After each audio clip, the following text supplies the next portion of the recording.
Good morning, everybody.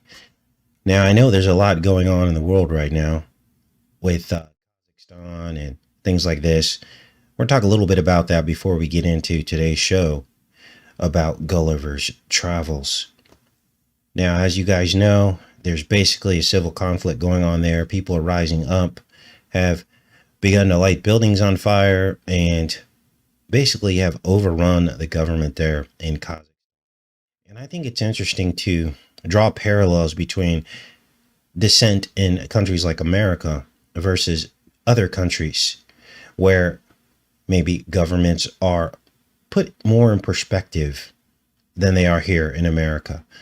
You know, our government likes to complain that things get out of hand and that, it's dangerous and all this. You guys, don't be fooled.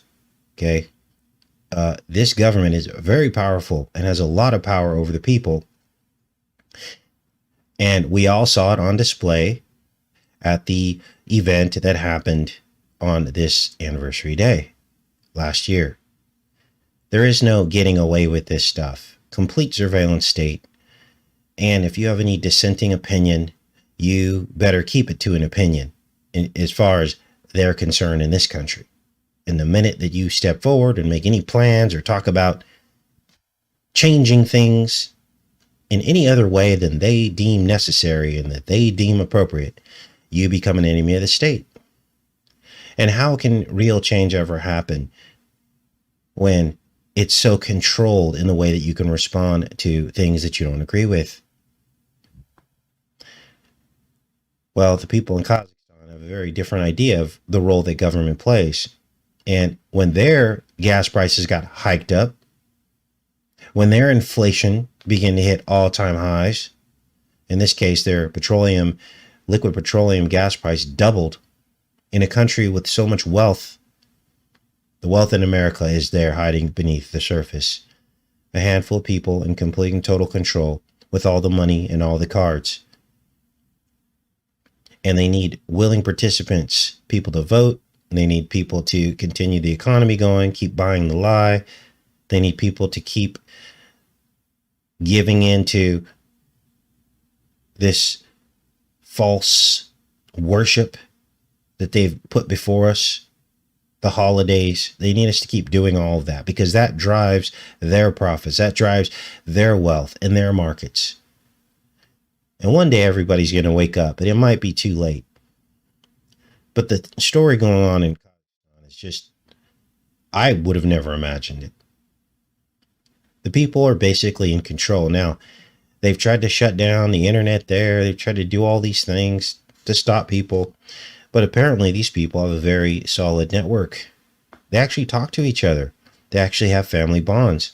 And maybe that's the difference between what's going on there and what can happen in America or what won't happen in America. Because they've got us all divided, don't they?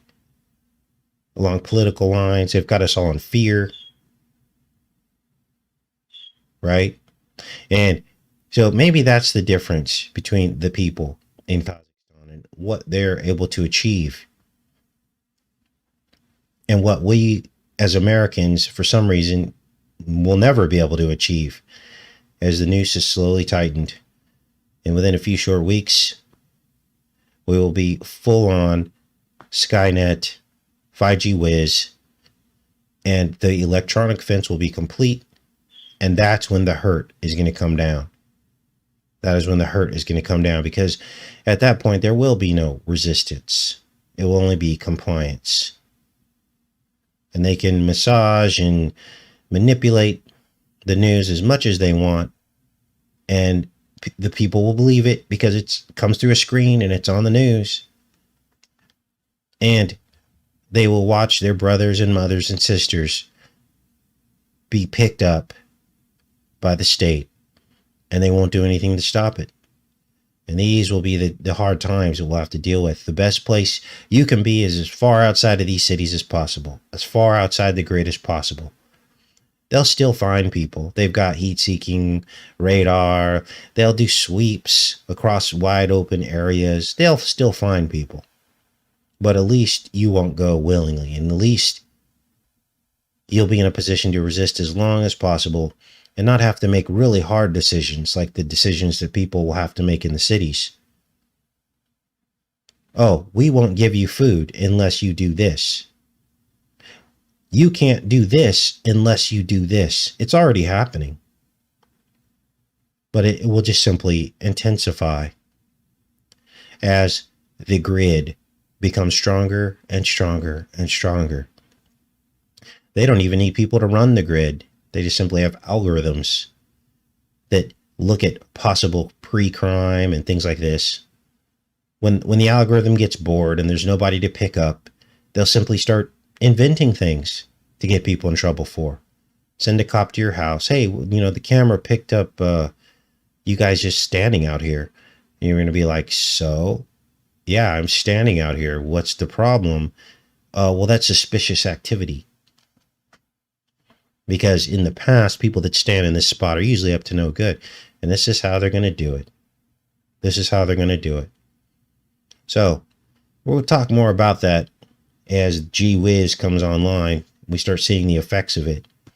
You can already see the computing power behind it with these new laws that have taken place, where they're looking now into people's bank accounts. They're now looking into PayPal. Anyone with any more than $600 a year, they report that now to the IRS, and you pay taxes on that. They want every little bit and piece that they can get. And now with the computing power of the data, they'll be able to do it.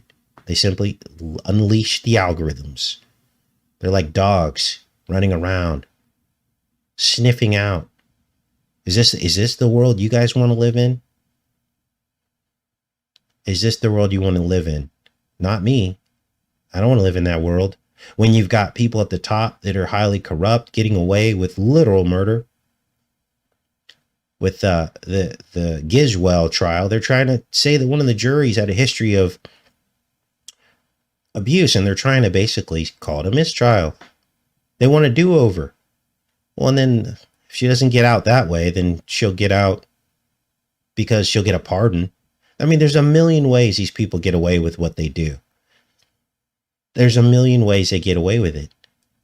Now, we all know that punishment is coming for these people, but it still doesn't change the fact that we become the victims of this stuff. Look at all the countless lives that were affected by that woman. And all the billionaires that they hung out with, none of which is being talked to right now by the investigators. They want it to begin and end with her and the stain. The stain on their legacy. And so here we are, living in backwards world where very, very few of us see what's coming and see what's happening. Everyone else is asleep. Everyone else is asleep. Well, let's get into this Gulliver's Travel. Now, I promised you guys I would look at this 1939 animation, Gulliver's Travels. And I wasn't expecting to find too much. That is, until I watched the opening scene. And what a doozy. The 5th of November. Now, this is a follow-up on Baron Trump's Marvelous Underground Adventures book that published 50 years earlier before this animated film. A book published in the 1890s. And as we discovered, there were solid connections between Baron's Underground Journey and Gulliver's Travels. So I took a look at the 1939 animated film, and I found this amazing time travel connection. The 5th of November. Now, for those of you that are good at math,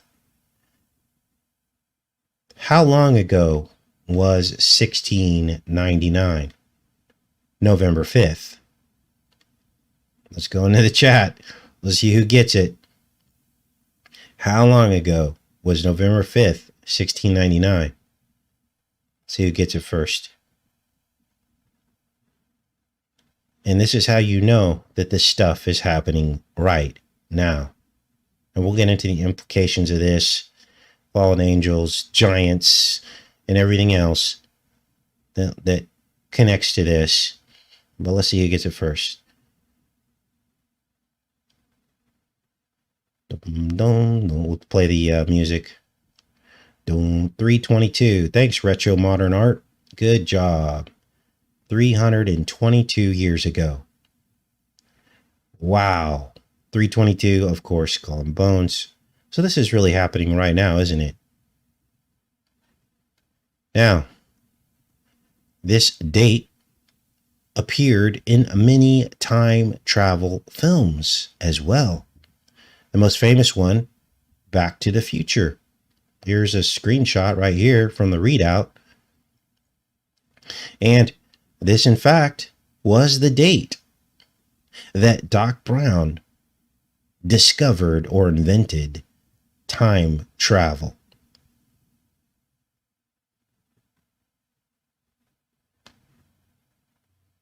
Now, how did he invent time travel? Well, let's read. November 5th. This is from Futuropedia. Leaned against the shiny frame of the DeLorean, his eyes misted in happy nostalgia. I remember it, the 5th of November, 1955. Vividly, he said, I was standing on the edge of my toilet, hanging a clock. The porcelain was wet. I slipped and hit my head on the sink to my left. And when I came to, I had a revelation, a vision. It was absolutely perfect. A picture in my head of everything I needed to do and how I could do it. He gestured to the car. Believe it or not, I saw this, he continued. My dream or hallucination or whatever it was contained a picture of this. Amazing, Marty said, his eyes wide with sincerity. He knew the feeling. Once he had awakened during the middle of the night with the lyrics and melody of a new song literally playing inside his head. All that he had to do was find paper and take dictation. That was small potatoes compared to a scientific breakthrough such as the invention of time travel. But the emotional impact was similar. So now you know that Doc Brown invented time travel on the toilet. And now you know what the toilet paper meme is all about. Makes perfect sense now, doesn't it? It now fits all together like a glove.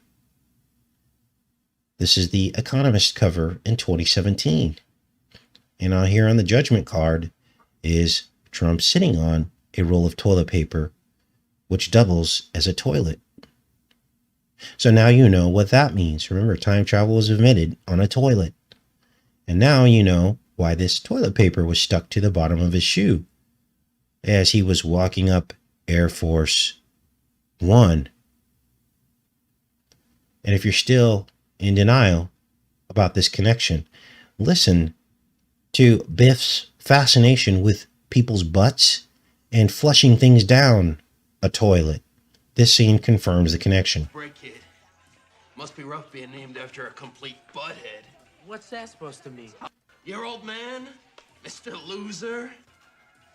Look, I happen to know George McFly is No, no I'm longer not a talking loser. about George McFly. I'm talking about his kid. Your old man? Completely down the toilet. The man who took his life and flushed it completely down the toilet. I did? So, butthead, toilets, time travel, Biff. This is the connection. So what does the 5th of November really mean? Well, it marks the end of this very dark holiday called Samhain. Now it's pronounced Samhain, but it's actually spelled Samhain.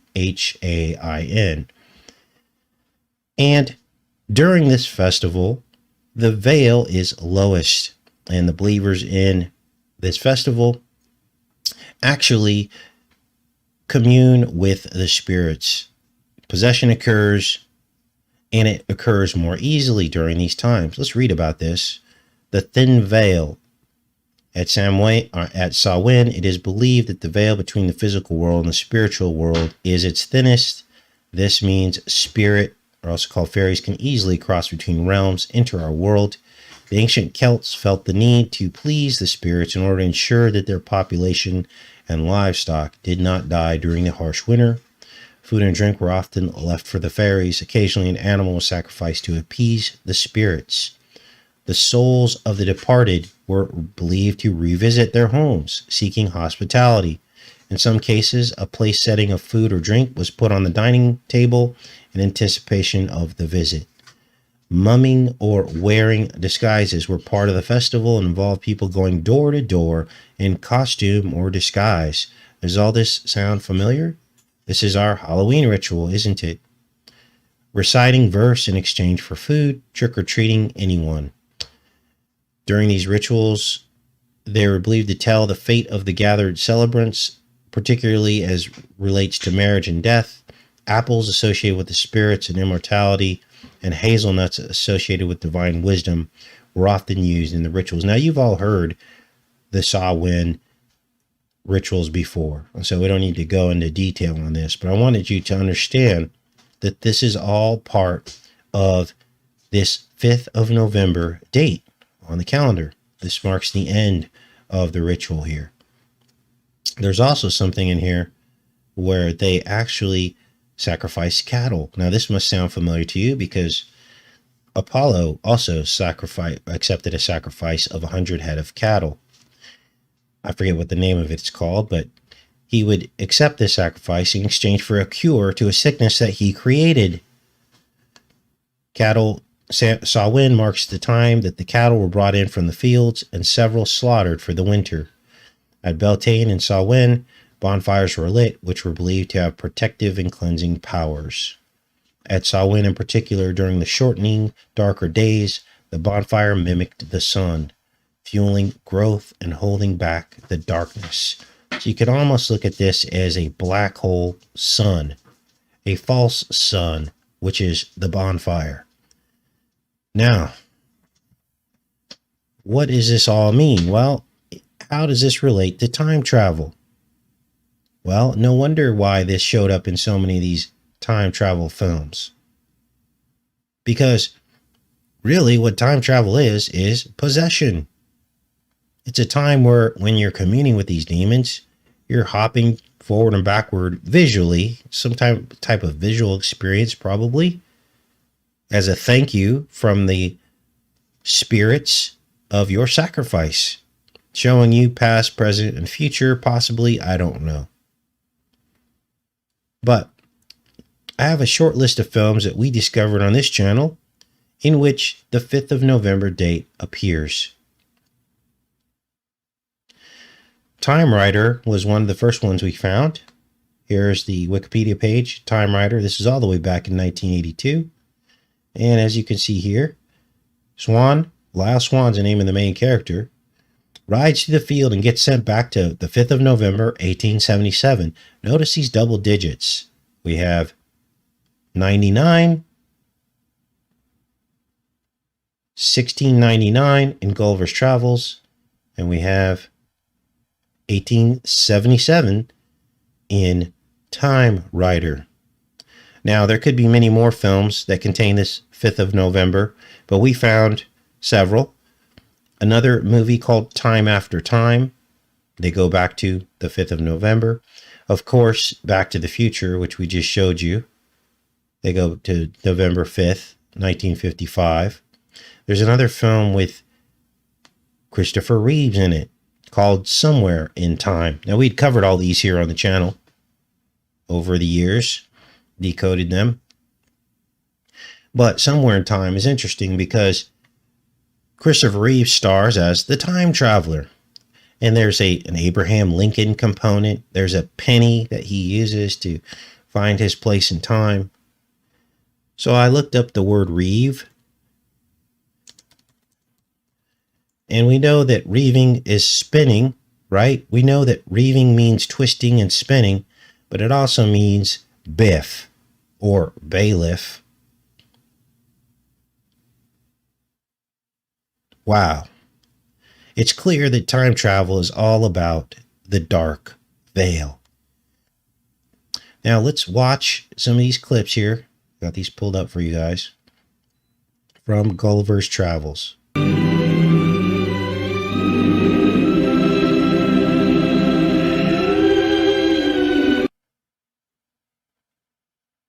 So Gulliver basically shipwrecks. Remember, the guy that did the background for this film, for this animated film, also painted Mar-a-Lago.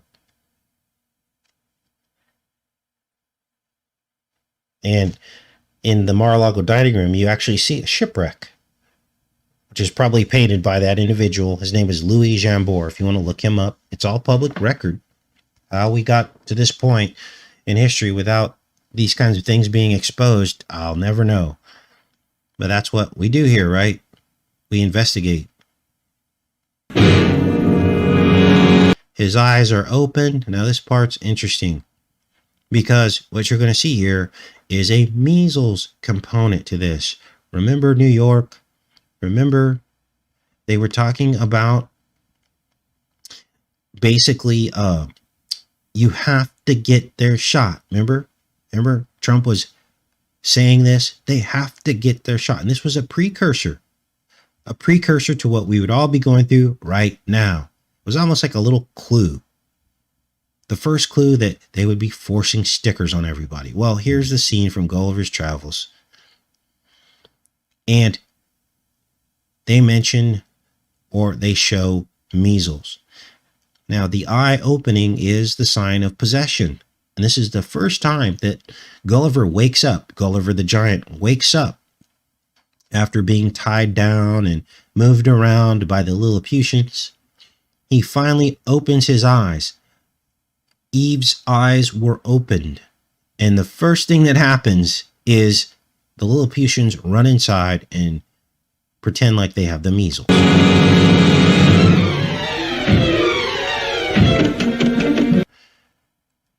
Now, immediately after this scene, a white horse appears. There it is right there, a white horse holding a cart. The horse is afraid, jumps in the cart. All of the components of everything we've been talking about in a 10-second clip with no editing done. They have to get their shots. So Gulliver really is shaping up to be another Trump archetype, isn't it? The giant among the Lilliputians. Now, the Lilliputians are in a conflict with another race of miniature people, and they have a war. And in this case, Gulliver comes and tries to make peace by basically standing in between them, saying, we can work this out. Well, as they're marching to defend Lilliput, they begin singing all together now. Where have we heard that before? All together now. Ready to dance, ready to dance, what we can. All together now. So, strong connections. There's much more to this. And this is definitely manifesting on a spiritual level. We all know what this is about. This is about bloodlines and giants, isn't it? Because these bloodlines are what rule the world. And what better way for these people to rule over us than to put some of their own bloodline in power? You can't make these things up. If you look hard enough, you can find the truth. But very few people bother to look and dig. But I saw the connections and I wanted to get into this a little bit and talk to you guys about it. All together now. Yes, warrior for truth. To get her now. We all know what that means. So, let's go into the chat here for a minute. See what you guys are up to. The Lemuelites try to destroy the Nephites. Oh, thanks, nobody. Yeah, there's another aspect to it because Gulliver's first name is Lemuel. So, thanks for that. Biblical reference there. Now, let's see if I have this pulled up here. What does the Bible say about kings? Might as well cover this morning while you guys are here. Well, here's the first mention of kings in the Bible. And God tells his people that he is not pleased that they want a human king. And this is a series of passages that you can show anybody who thinks that we are somehow beholden to corrupt governments. This is 1 Samuel 8. We're going to read through this. And as we do, we will break down what it is God said would happen if the people wanted their king. So it came to pass, when Samuel was old, and he had made his sons judges over Israel. Now the time of his firstborn, Yoel, and the name of his second, Aviviah, were judges in Beersheba. And his sons walked not in his ways, but turned aside after lucre, which is plunder and gain. Now, I like this. This is basically an interlinear Bible. It simply shows the different concordances in here, so you can see the exact meaning of some of these words. You can compare the use of the word in other scriptures to get the true meaning and deeper meaning of scriptures.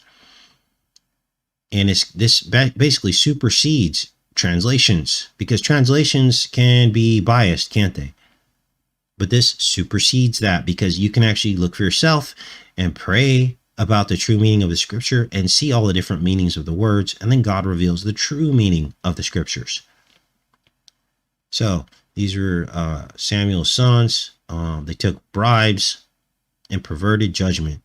Then all the elders of Israel gathered themselves together and come to Samuel unto Ramah, and said unto him, Behold, thou art old, and thy sons walk not in your ways. Now make us a king to judge us like the nations. So they wanted to be like the other nations. Who were the other nations? The Canaanites. Their mortal enemies. They wanted to be like them. They wanted to be like them.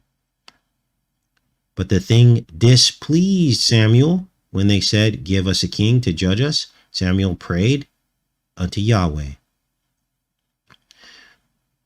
Now, there's a disinformation campaign afoot to discredit Yahweh in the Old Testament. Don't give in to the lie. Yahweh defended the very Israelites from which Jesus would come. So if you judge Yahweh, then you judge Jesus. Plain and simple. I can't put it any more simple than that. Jesus came out of the lion. He was the lion of the tribe of Judah from the 12 tribes. Yahweh defended the 12 tribes. Now, understand this is a very different Gizreel, we're going to start calling it, than the modern one. So don't get it twisted. I'm not here doing a speech on how great. We'll just leave it at that. Okay, this is different. This is a completely different thing. Now let's keep going here. And Yahweh said unto Samuel, Hearken unto my voice. I think that means like listen. Let's see what it says here. Hear my voice unto the people and all that they say unto thee, for they have not rejected thee, but they have rejected me. So in choosing a king, you are rejecting God as your king, that I should not reign over them according to all the works which they have done since the day that I brought them up out of Mizraim. This is Egypt. Mizraim is Egypt. So your choice is, do you want to be ruled by Egypt, which we all know we're living in Egypt right now, the way the world is run? It's right on the dollar bill who they worship, pyramid. Okay. Or do you want the Most High to be your king? You have a choice. Many people don't realize it, but you do have a choice. And this is why Jesus rejected the offer of rulership of the kingdoms when he was tempted in the wilderness. It says, even unto this day, wherewith they have forsaken me and served other gods, Elohim, they call it. So do they also unto thee. Now, therefore, hearken unto their voice, listen to their voice, howbeit, yet protest solemnly unto them, and show them the manner of the king that shall reign over them. Samuel told all the words of Yahweh unto the people that asked of him a king. And he said, this will be the manner of the king that will reign over you. You ready? Here we go. He will take your sons and appoint them for himself, for his chariots, and to be his horsemen. So in other words, he will take your sons like a draft to join his army, and some will run before his chariots. In other words, he will send them first into battle, the most dangerous position.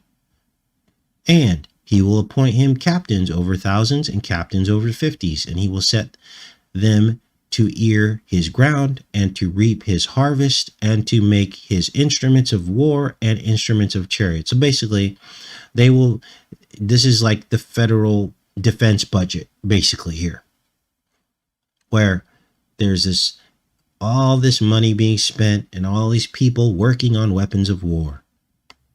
And he will take your daughters to be confectionaries, in this case, perfumer, and to be cooks and to be bakers. So basically, your daughters will be taken to as basically slaves to the king.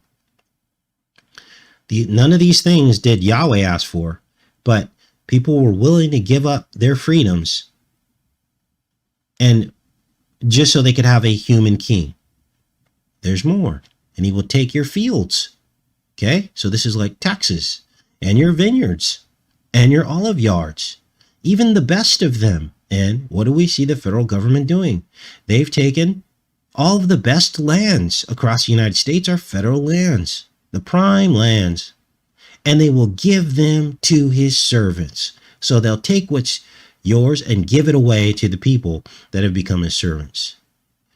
And he will take the 10th of your seed, more tax references here, and of your vineyards, and give to his officers and to his servants. So, who are the highest paid individuals? Officers, all the people that work for the government. The government jobs are the best jobs. You'll never get fired. You can work for the federal government, the state governments, and those have the best perks with the fat retirements. You starting to see the problem here? And he will take your men servants and your maid servants and your goodliest young men. So all the best men, thinking they're brave, go and join the king, and willingly, and put them to work.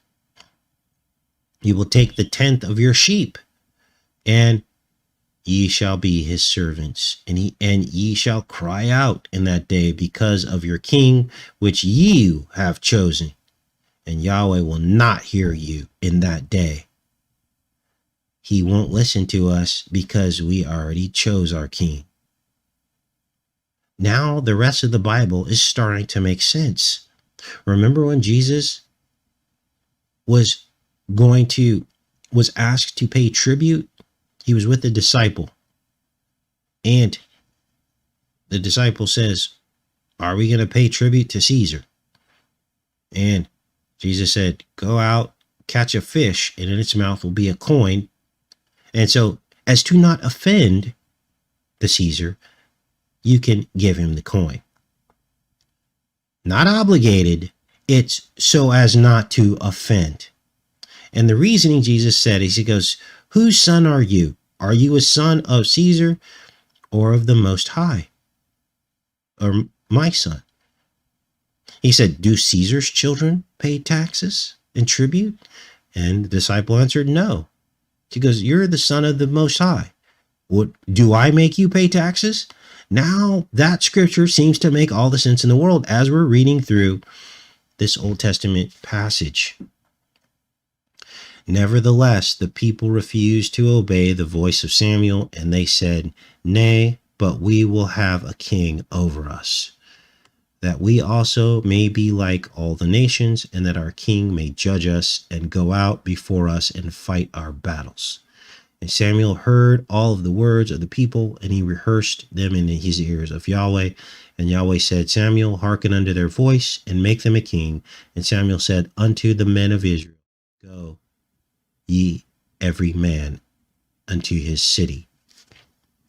So, you get what you ask for in God's world. And yes, these men, Samuel's sons, were corrupt, but rather than letting God handle it and being patient, they wanted a king to judge. See how that works? Because God does allow free will to a certain degree, and it might look like things are unfair, but the alternative is a corrupt government where nothing is fair. So anyway, I thought I would go over that series of passages. Kind of links into what we're talking about today with everything going on in Kazakhstan. You know, it being the anniversary of a very important date, the crapper hole, which fits into the whole toilet meme. Wow. Let's go into the chat for a little bit. So now you know that was the very first time in the Bible where there was a king of God's people that we just read. Okay. Now, Casey, how can this be? I grew up a Christian. I never read those passages. No pastor ever did a sermon on this. Thanks, Eric. Well, that's because we're seeing our Christian experience was seen through the corrupt eyes of an already compromised religion. It was already compromised. It was already compromised when money went into the temple. That's why Jesus was so mad when money got into the temple. And basically, the Christian denominations made a deal with the government. That's what they did. And they thought they had to in order to keep worshiping, but they really didn't. If you want to go corporate and turn religion into a business and get members and all of this and grow and build buildings and empires, yeah, you have to make a deal with the government. But did Jesus do any of that? Did he build a bunch of buildings and say, we're going to grow this like a business? No, he did not, did he? His was all about relationships and not about buildings, despite the fact he was a carpenter and he could have built the temple of all temples and never be brought to ruin. He could have built that in a heartbeat. Him and his 12 disciples could have spent their whole time building and building, but they didn't. So now you know the truth about what the Bible really says, instead of through the lens of the lies that the enemy has told us and how he keeps us in bondage. And when you worship, we're worshiping right now. We're discussing the truth about the Bible. We're discussing about the reasons why the world is in such bad shape, because it is ruled by the enemy. This is church. You notice something. There's no building here. Notice, I'm not begging you for money. Notice the difference between what the church experience is versus true worship and the true talking about of the Bible and how it relates to modern day contemporary issues that we're going through right now. It's very, very real as to why all this stuff is happening. Greed. Government equals greed. Plain and simple. They're building their future of prosperity on the backs of the lower and middle class people. And we don't have any long-term prosperity or safety or security in their economic system. They've proven it time and time and time again. So anyway, I love each and every one of you guys. Thanks everybody for showing up today. And I hope you guys have a great rest of your day. Take care and be safe.